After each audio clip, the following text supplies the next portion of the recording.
ನಾನು ಓದಿರುವ ಹಳೆ ಸ್ಕೂಲ್ಗೆ ಹೋಗಿದ್ದೆ, ಅಲ್ಲಿ ಈ ತರ ಆಗುತ್ತೆ ಅಂತ ಅನ್ಕೊಂಡೇ ಇರ್ಲಿಲ್ಲ.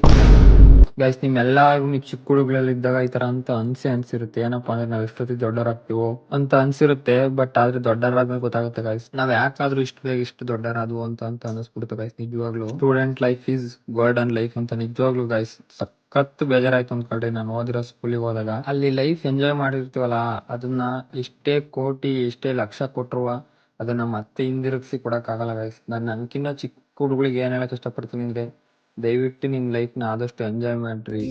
ದೊಡ್ಡರಾದ್ಮೇಲೆ ಏನು ಇಲ್ಲ ಲೈಫ್ ಅಲ್ಲಿ. ನೀವು ಚಿಕ್ಕ ಮಕ್ಳಿದ್ದಾಗ ಎಷ್ಟು ಎಂಜಾಯ್ ಮಾಡಿರ್ತೀರ ಅದೇ ನಿಮ್ ನೆನಪಲ್ಲಿರೋದು. ಕೊನೆ ತನಕ ನೀವು ಒಂದ್ ನೆನಪು ಹೇಳ್ಬೇಕು ಅಂತಂದ್ರೆ, ನೀವು ಆಲ್ಮೋಸ್ಟ್ ಆಲ್ ನನ್ಗೆ ಅನ್ಸಿದ ಮಟ್ಟಿಗೆ ನೀವ್ ಹೇಳೋದೇ, ನೀವು 1ನೇ ಕ್ಲಾಸಿಂದ 10ನೇ ಕ್ಲಾಸ್ ತನಕ ಏನ್ ಓದಿರ್ತೀರ ಅದೇ ಗೈಸ್ ನೀವ್ ಹೇಳೋದು. ನಿಜವಾಗ್ಲೂ ಅದೇ ನೀವ್ ಹೇಳೋದು. ಆ ಲೈಫ್ ಬಿಟ್ರೆ ಇನ್ನ ಯಾವುದೇ ಲೈಫ್ ಲೆಕ್ಕಕ್ಕಿಲ್ಲ ಗೈಸ್. ಕಾಲೇಜ್ ಲೈಫಲ್ಲೂ ಎಂಜಾಯ್ ಮಾಡ್ಬೋದು ಅಂತಲ್ಲ, ಬಟ್ ಸ್ಕೂಲ್ ಲೈಫ್ ಏನೈತಿ ಅದು ಮಾತ್ರ ಕ್ರೇಜಿ ಆಗಿರುತ್ತೆ, ನೆಕ್ಸ್ಟ್ ಲೆವೆಲ್ ಆಗಿರುತ್ತೆ. ನಾನು ಓದಿ ಬೆಳೆದಿರುವಂತ ಸ್ಕೂಲು ಇದು ಆಯ್ತು. ನನಗಂತೂ ಸಖತ್ತು ಒಂದ್ ಕಡೆ ಬೇಜಾರಿತ್ತು, ಇನ್ನೊಂದ್ ಕಡೆ ಖುಷಿ ಇತ್ತು. ಈ ಚಿಕ್ಕ ಪುಟಾಣಿ ಮಕ್ಕಳು ಡ್ಯಾನ್ಸ್ ಆಡೋದ್ ನೋಡಿ ಸಖತ್ ಖುಷಿ ಆಯ್ತು. ನಮ್ ಸ್ಕೂಲಲ್ಲಿ ಇನ್ನೂ ಇದೇ ತರ ನಡೀತಾ ಇದಾವಲ್ಲ ಕಾರ್ಯಕ್ರಮ ಅಂತ ಹೇಳಿ ಗೈಸ್. ಅಟ್ ಲಾಸ್ಟ್ ಅಲ್ಲಿ ಡಿವೋರ್ಸ್ ಅವ್ರದ್ದು ಒಂದ್ ಸಾಂಗ್ ಐತೆ.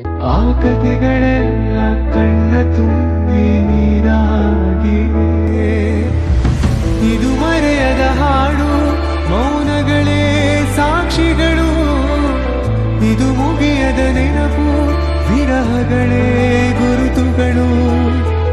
ಇದು ಮರೆಯದ ಹಾಡು, ಮೌನಗಳೇ ಸಾಕ್ಷಿಗಳು, ಇದು ಮುಗಿಯದ ನೆನಪು, ವಿರಹಗಳೇ ಗುರುತುಗಳು. ಓಕೆ ಗಾಯ್ಸ್, ಇದಾಯ್ತು ಇವತ್ತಿನ ನನ್ನ ಸ್ಕೂಲಿನ ಪುಟ್ಟ ಜರ್ನಿ, ಇದ್ರ ಬಗ್ಗೆ ಹೇಳಿರೋಂಥ ವಿಡಿಯೋ. ಇವತ್ತಿನ ವಿಡಿಯೋಲಿ ಮುಗಿಸ್ತೀನಿ. ಈ ವಿಡಿಯೋ ಏನಾದ್ರು ನಿಮ್ಗೆ ಇಷ್ಟ ಆದರೆ ಒಂದು ಲೈಕ್ ಕಮೆಂಟ್ ಮಾಡಿ, ತುಂಬ ಇಷ್ಟ ಆದರೆ ಒಂದು ಫಾಲೋ ಮಾಡ್ಕೊಂಡು ಸಪೋರ್ಟ್ ಮಾಡಿ ಅಂತ ಕೇಳ್ಕೊಂಡು ಇವತ್ತಿನ ವಿಡಿಯೋಲಿ ಮುಗಿಸ್ತೀನಿ. ಮತ್ತೆ ಸಿಗೋ ನೆಕ್ಸ್ಟ್ ವಿಡಿಯೋದಲ್ಲಿ.